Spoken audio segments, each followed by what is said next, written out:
Je m'appelle Egon Cholakian. Je suis physicien des particules, spécialiste du droit fiscal international, lobbyiste fédéral et enseignant à la communauté du renseignement.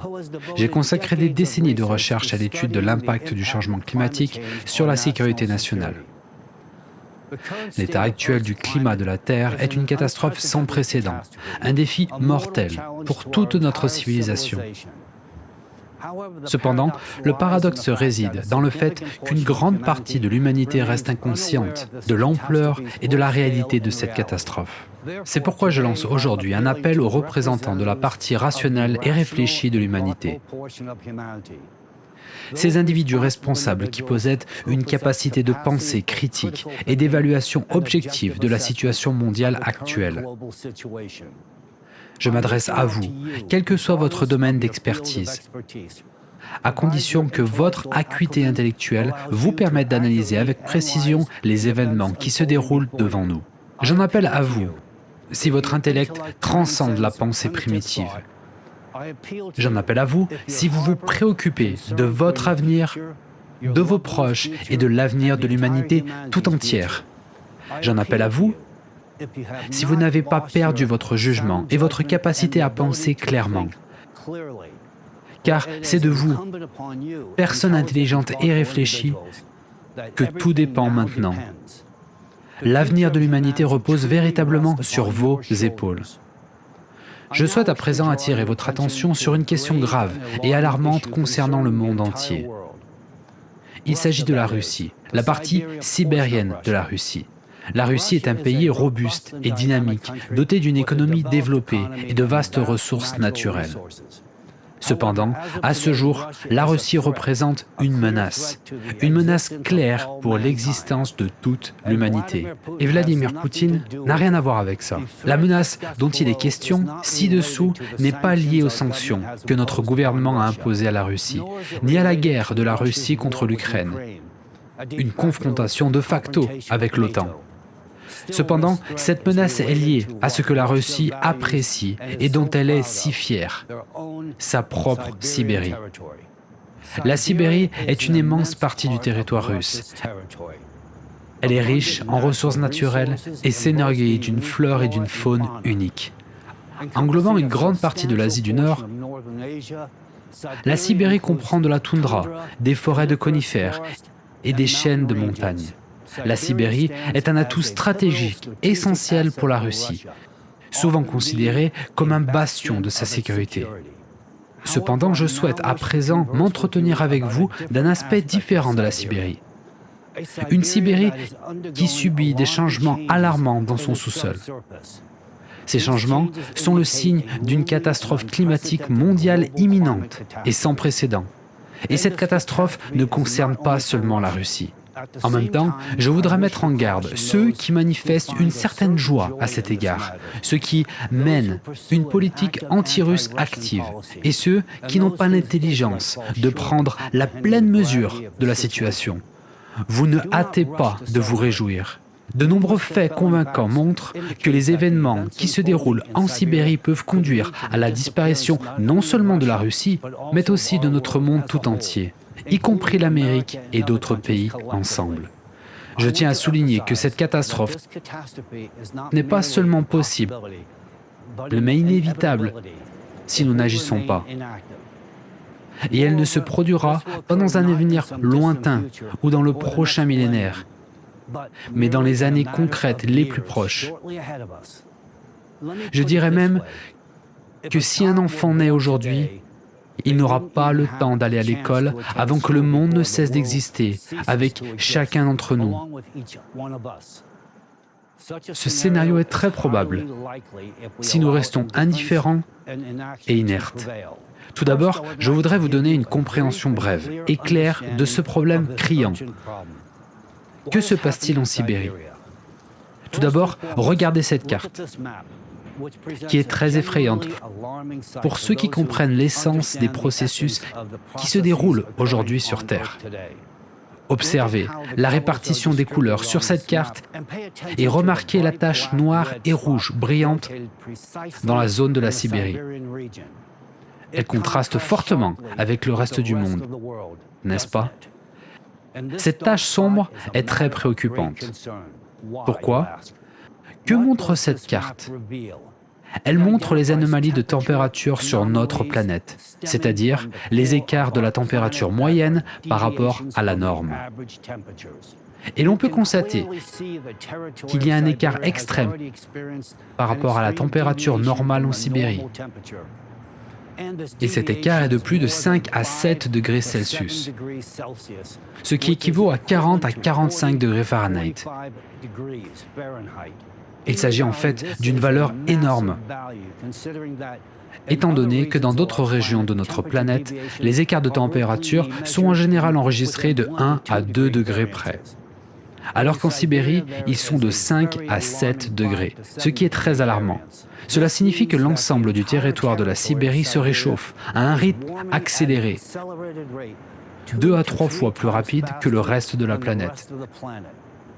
C'est un fait scientifiquement confirmé et reconnu.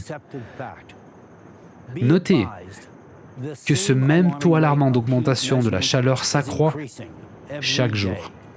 Regarde notre graphique, basé sur l'analyse des données dendrochronologiques, couvrant un intervalle de 7000 ans.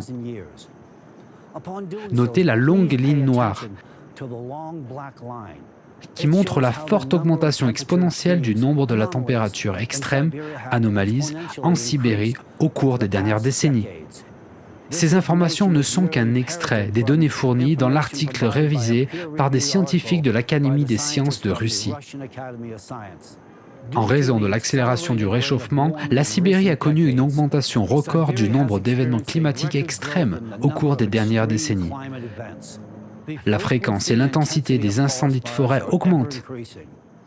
Les feux de tourbe se produisent même sous la couverture neigeuse hivernale et la dégradation du pergélisol s'accélère de bas en haut.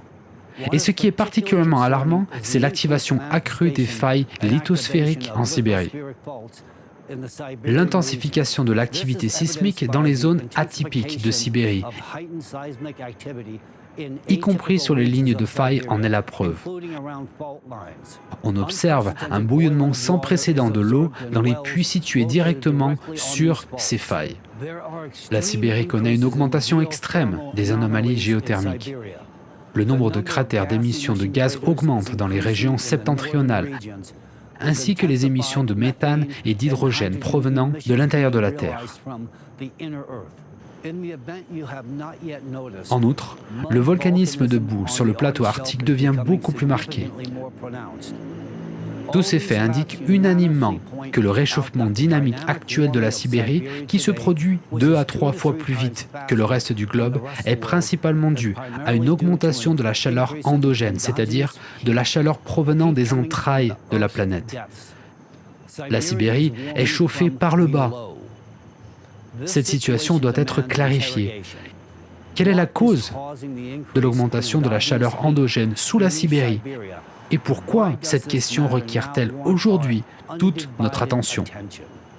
Je vais maintenant donner une explication détaillée de cette cause, basée sur la logique des relations de cause à effet.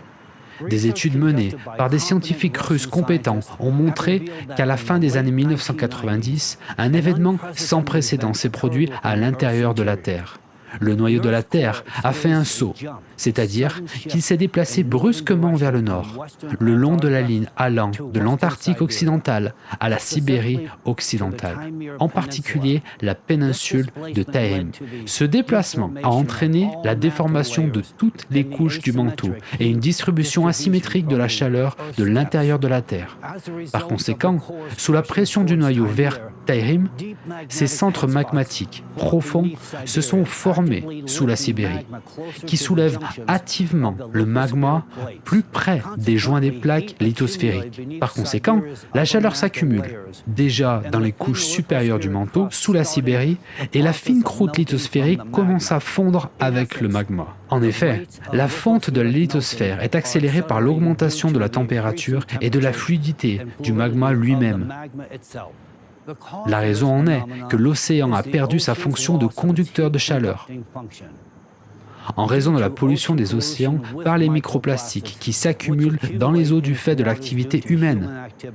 L'océan ne peut plus refroidir efficacement les plaques lithosphériques et, par conséquent, le magma qui se trouve en dessous. En d'autres termes, l'océan perd sa capacité à évacuer l'excès de chaleur à la surface vers l'atmosphère. Cela entraîne le réchauffement du magma et sa remontée plus active à la surface. Ce qui est observé non seulement en Sibérie, mais aussi dans de nombreux endroits de la planète. Pour bien comprendre l'ampleur de cette menace, voici un graphique fourni par la National Oceanic and Atmospheric Administration, USA, qui illustre la dynamique alarmante de l'accumulation de la chaleur dans l'océan. J'aimerais que vous portiez une attention particulière au graphique suivant de Berkeley Earth, qui illustre la température moyenne du mois de juin dans l'océan Atlantique Nord. Remarquez à quel point la température est plus élevée en 2023 qu'au cours des années précédentes. Il ne s'agit pas d'une simple augmentation, mais d'une progression exponentielle de la température.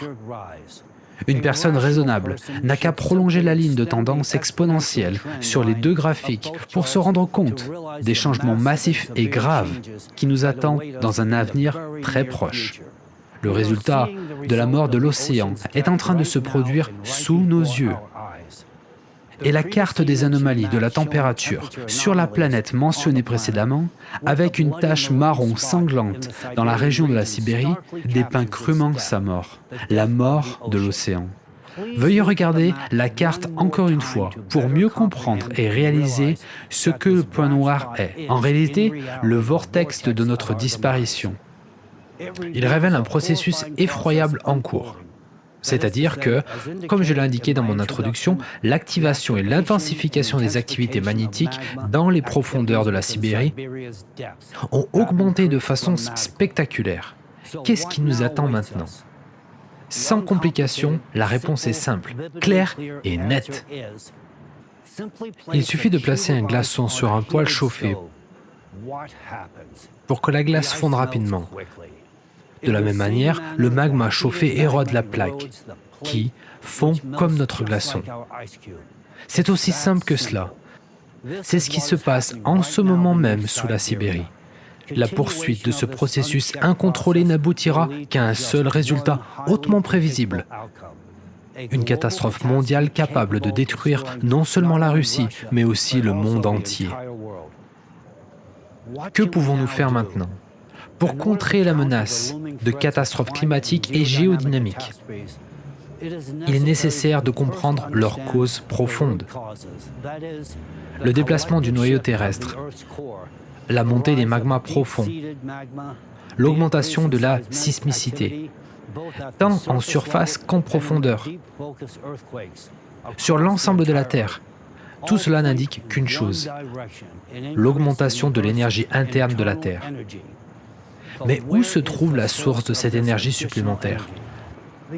La réponse à cette question a été trouvée, prouvée et annoncée publiquement par les scientifiques d'Allatra depuis de nombreuses années déjà, comme je l'ai déjà indiqué à plusieurs reprises.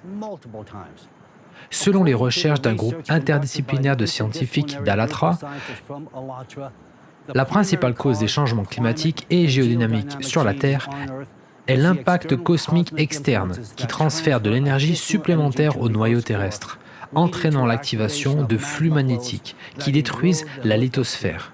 Ce processus cyclique se produit une fois tous les 12 000 ans.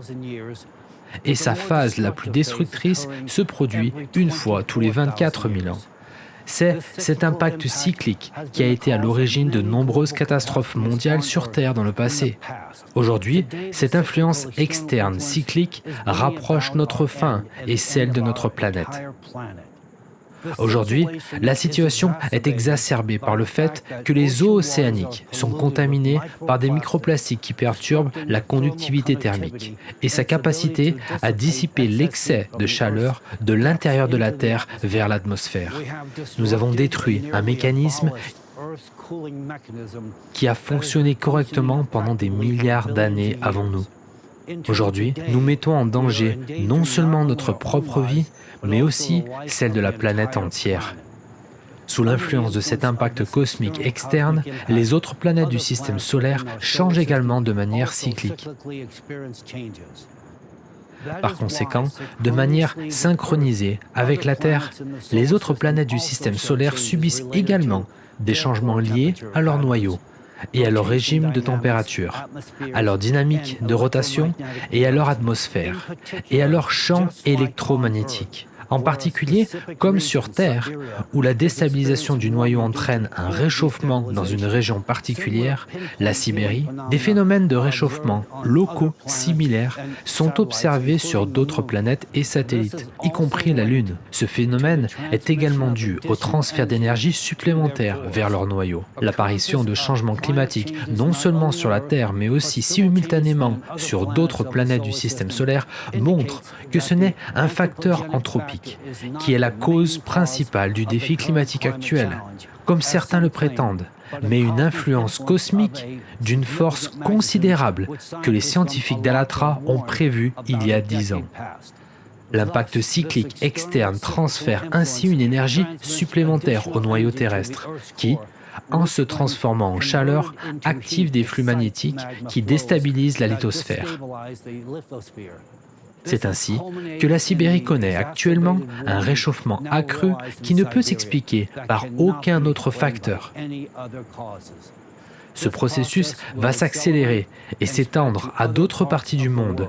La Sibérie n'est qu'une des nombreuses régions qui risquent de subir un cataclysme majeur en raison de l'augmentation de l'énergie à l'intérieur de la planète. Il existe d'autres points dangereux sur la planète, comme le supervolcan de Yellowstone, qui peut également provoquer une catastrophe globale. De plus, il n'y a actuellement aucune tendance à la diminution du taux de croissance et de l'intensité des extrêmes climatiques et géodynamiques sur la Terre. Au contraire, on observe une tendance à leur aggravation. Notre monde est très petit et le risque de le perdre est énorme. Il est essentiel de prendre conscience que nous entrons dans une période de catastrophes et de désastres naturels à grande échelle qui, dans les années à venir, pourraient entraîner la mort de l'humanité et de notre planète. La nécessité d'une science unifiée. L'humanité est donc aujourd'hui confrontée à deux problèmes cruciaux qui exigent une attention et une résolution immédiate. Le premier concerne l'influence cosmique extérieure, qui inflige déjà des dommages irréparables à notre planète.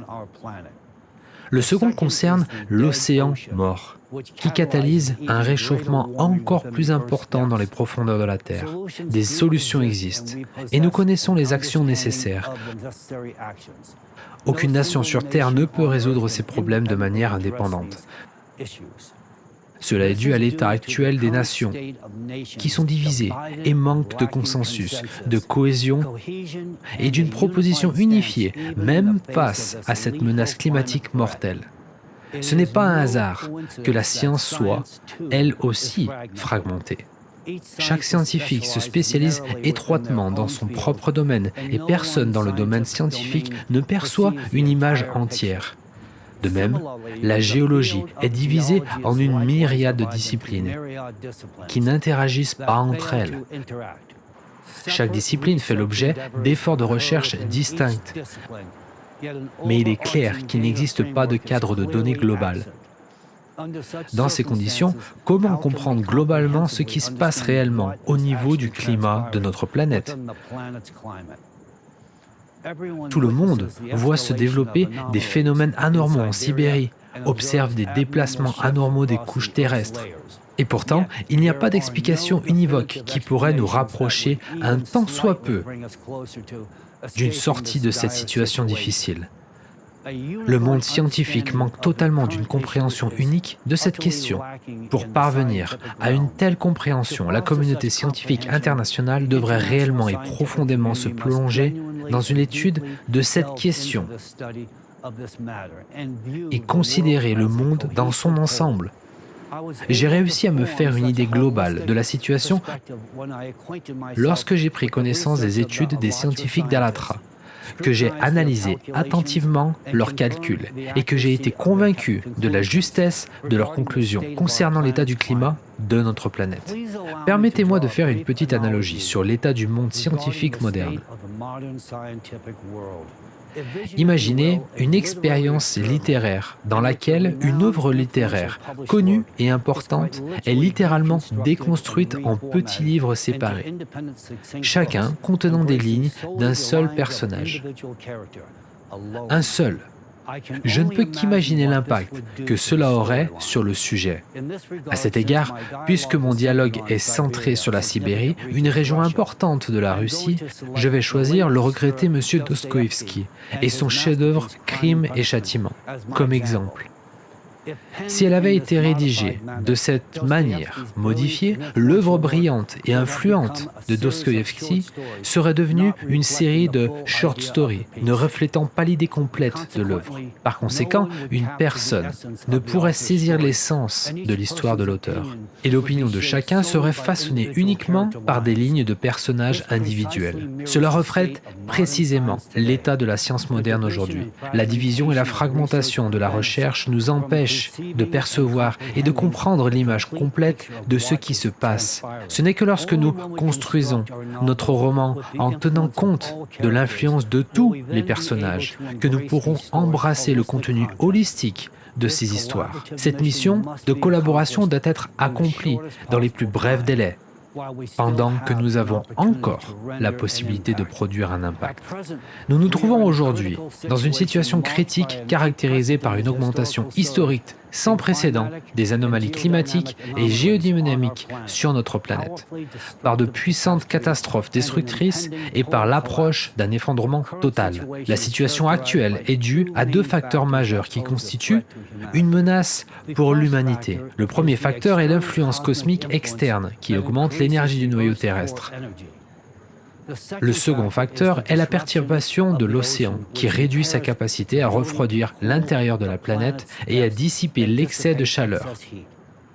La communauté scientifique mondiale est confrontée à la tâche de créer d'urgence un centre scientifique international unifié, d'unir ses forces et de trouver des méthodes pour éliminer ces deux menaces qui pèsent sur l'humanité. Tout d'abord, il est nécessaire de protéger la planète de l'impact cosmique externe, d'éliminer ses conséquences, d'éliminer les incendies et les catastrophes qui se sont déjà produites et qui continuent à se produire. Pour ce faire, il est nécessaire de créer un bouclier externe qui nous protège de l'impact cosmique. Deuxièmement, nous devons réanimer l'océan et restaurer sa fonction de transfert de chaleur. Nous disposons des connaissances fondamentales pour obtenir les résultats requis et nous avons encore une chance d'y parvenir. Mais la possibilité d'y parvenir dépend de chaque personne raisonnable capable de comprendre le problème et d'agir sur la base de cette compréhension. Si vous comprenez, ne restez pas silencieux. Je m'adresse maintenant à toutes les personnes raisonnables et réfléchies. Si vous comprenez la gravité de la situation et l'ampleur de la menace émergente, si vous êtes en mesure de faire le parallèle entre les graphiques climatiques qui démontrent clairement la progression et de voir l'effrayante croissance exponentielle des cataclysmes, alors je vous le demande instamment, ne restez pas silencieux. Au lieu de cela, profitez de chaque occasion pour expliquer et clarifier l'essence et le danger de cette catastrophe mondiale à tous ceux qui n'ont pas encore ouvert les yeux et ne l'ont pas encore comprise. Je souhaite que chacun d'entre vous entame un dialogue sur ce sujet, en se rappelant que rien ne peut ralentir le rythme de la progression croissante qui nous mène, nous et la planète entière, à l'autodestruction. Soyez audacieux. Plus vite nous alertons l'opinion publique sur cette catastrophe mondiale imminente, plus vite les forces politiques prendront les décisions responsables. Tant que nous restons divisés et en conflit les uns avec les autres, les hommes politiques ne pourront pas se consolider et ne le feront pas. Au contraire, ils maintiendront leur jeu politique habituel, condamnant le monde à la ruine. Seule une prise de conscience globale des causes et du calendrier des catastrophes imminentes et inévitables obligera les politiciens à agir immédiatement et à unir le monde. Les hommes politiques doivent changer le modèle de société. Pourquoi est-il si important que les hommes politiques, qui embrassent leurs croyances archaïques, s'aligne sur les intérêts de l'humanité contemporaine. C'est simple, parce qu'aujourd'hui, seuls les hommes politiques peuvent prendre la décision finale d'établir un centre de recherche scientifique mondial unifié, destiné à assurer le salut de l'humanité et de la planète entière. Il s'agit d'une mesure absolument essentielle. Tous les domaines et disciplines scientifiques, quelle que soit leur spécialisation, devraient être placés sous l'administration de ce centre unique. La communauté scientifique mondiale doit se concentrer sur un seul et même objectif. Si nous voulons contrer l'effondrement du climat et assurer notre survie en tant que civilisation.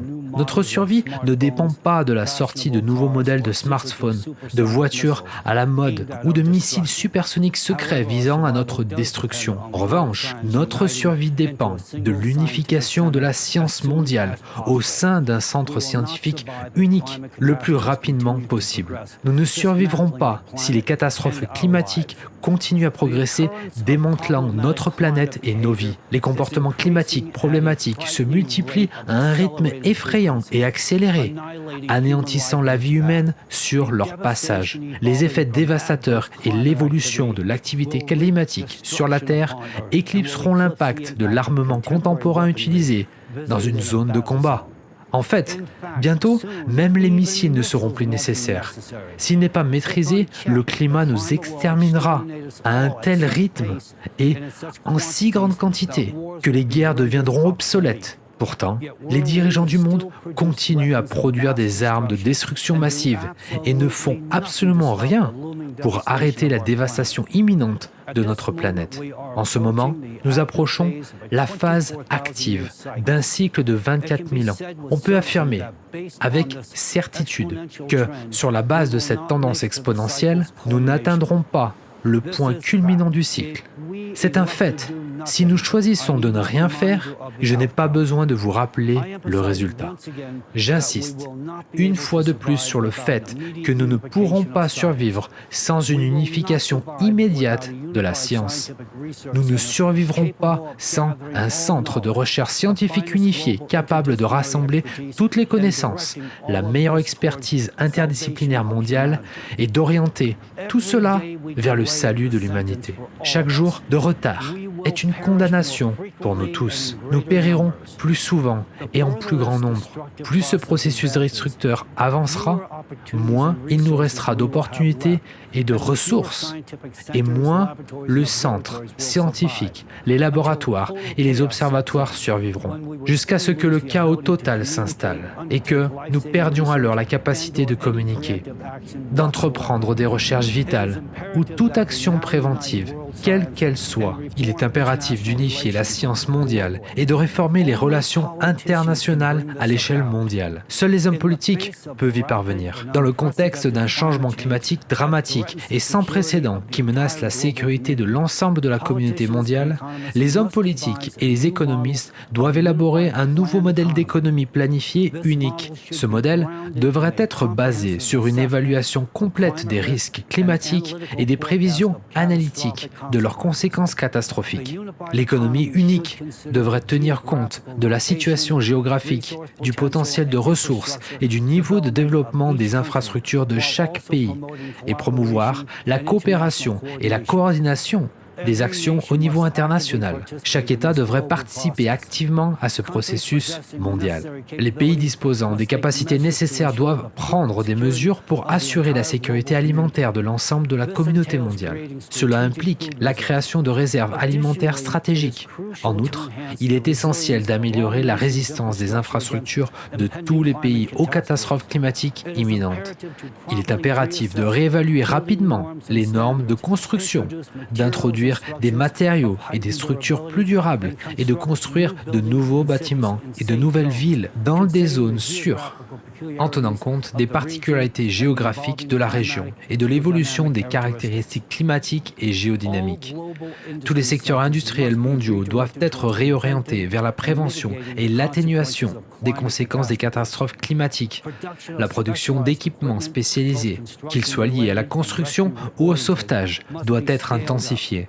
tout en préservant son intégrité. Chaque nation doit faire partie d'une zone économique mondiale unifiée chargée de consolider toutes les ressources pour assurer la survie de l'ensemble de la civilisation. Désormais, il doit y avoir une seule stratégie politique mondiale créée sur le salut de la planète et la survie de toute l'humanité. Les hommes politiques doivent de toute urgence trouver un point commun et mettre un terme à tous les conflits internationaux et aux divisions politiques, nationales et linguistiques. Toutes les divisions doivent être effacées. Il faut mettre fin à toutes les guerres. Il faut introduire une rhétorique fondée sur la reconnaissance que l'humanité entière est une seule famille, confrontée à une menace commune de survie. Nous n'avons rien à partager face à la mort. En réalité, rien ne nous divise. Ce qui nous unit aujourd'hui, c'est la reconnaissance d'une grande calamité imminente. Et face à cette calamité, nous devons nous unir et faire tout ce qui est en notre pouvoir pour sauver notre monde et l'humanité tout entière. Il est impératif d'ouvrir les frontières pour que les gens puissent se déplacer librement et s'adapter à différents pays sans attendre d'être contraints de quitter les zones sinistrées pour se rendre dans les régions restantes plus sûres. Ce faisant, les personnes se déplaceront dans la zone entière au sein d'une zone économique unifiée, garantissant à chaque individu, quel que soit son lieu de résidence, un logement, de la nourriture et des produits de première nécessité. En outre,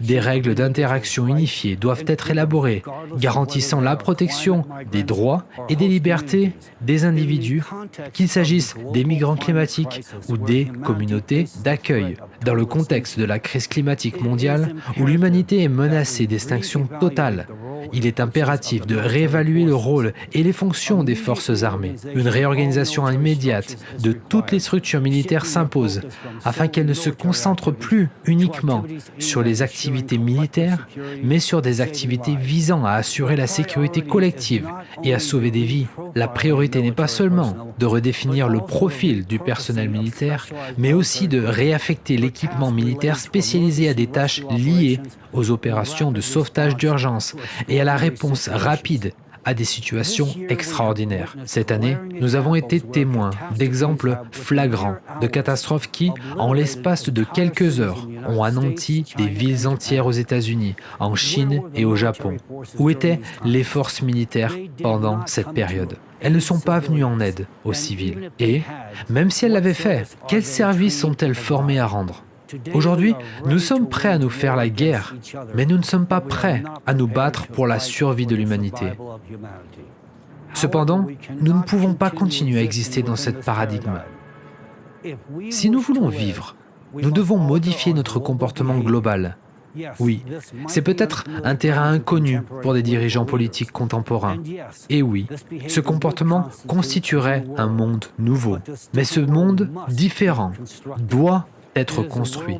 C'est un monde qui implique de mettre fin à tous les conflits et de placer toutes les industries existantes sur la voie de la création et de l'unité. Un monde qui identifie le changement climatique comme une menace commune pour notre existence universelle. Je voudrais insister sur le fait que les questions des impacts spatiaux externes et de la mort des océans sont des questions qui devraient être discutées en priorité au siège de l'ONU. C'est de cette menace pour l'humanité tout entière que nous devrions parler sur les tribunes de l'ONU, et non d'autres sujets qui ne nous rapprochent pas de la survie.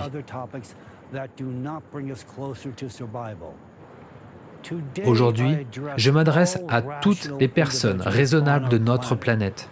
Et je voudrais m'adresser à ceux qui possèdent les structures médiatiques du monde. Vous êtes des êtres humains, comme nous. Vous avez des familles et des amis pour lesquels vous avez créé vos empires. Vous avez des ambitions et des projets pour l'avenir.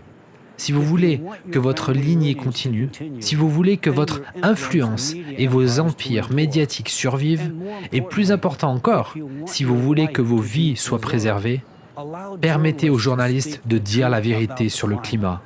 Si vous réduisez les journalistes au silence sur vos plateformes médiatiques et leur interdisez de dire la vérité sur le climat, les gens ne seront pas en mesure de réaliser pleinement la gravité de la situation. Par conséquent, ils resteront inactifs. Bientôt, nous entrerons dans une ère où il n'y aura ni Internet, ni télévision, ni service téléphonique. Nous plongerons dans le chaos, où votre argent, vos empires et votre pouvoir perdront toute signification. Votre seule préoccupation, ainsi que celle de vos proches, sera de survivre. Cependant, dans ce scénario imminent, vous réaliserez tristement que vous ne pouvez plus rien changer. Vous serez impuissant.